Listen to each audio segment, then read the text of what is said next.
Well, hello again, everybody. It's video time, and the sun is still shining, so we keep the videos going. Now, this week it's sales tip, top sales tip number 4, and this one is all about going back and using an idea that worked before.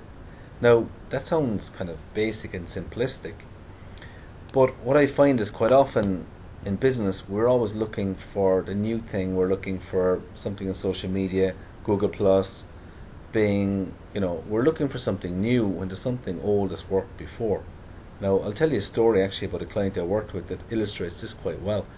It was a vet I worked with there last year, and when I'm in the first meeting, we were talking about sales, wanted to grow their sales, and one thing I'd often do is I talk about their current marketing, and I'd often ask people, well, look, is there something you did before that worked well? Now, what they actually did was one of those voucher schemes, Living Social or one of those. They did it 6 months earlier and got 60 new clients, which is quite good, because if you think about a vet, somebody comes along with their dog or their pet, there's a good chance that, the dog lives 10, 12, 14 years.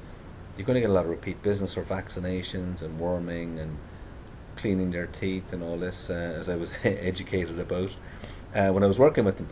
So getting a client, lifetime value of a client is quite good. So I said, that's great, you got 60 clients from the voucher scheme, did you do it again? And they said, no, well, we kind of thought about it and whatever, we didn't think it was, the right thing to do, so they didn't. So we organised another 2 schemes, and they got 200 new clients. Now, at the time they had about 600 clients, so you can imagine getting a 200 new clients on top of what they had already.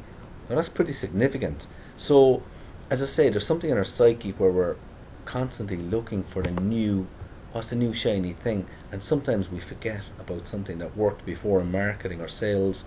It maybe it's an ad we run, it's a flyer, it's a brochure, something on our website, a promotion. So the question for you as a business owner is there something that you did in the past that worked really well in terms of getting sales, repeat sales, finding new customers or whatever? So maybe it's time to dust the cobwebs off that and do it again, because if it worked before, there's a good chance it'll work again. So have a look back at stuff you did in the last year or two that worked quite well that you didn't do again, and maybe go and do it and see how you get on with it, because if it worked before, there's a good chance it'll work again. Okay folks, that's it. Have a great weekend and talk again soon.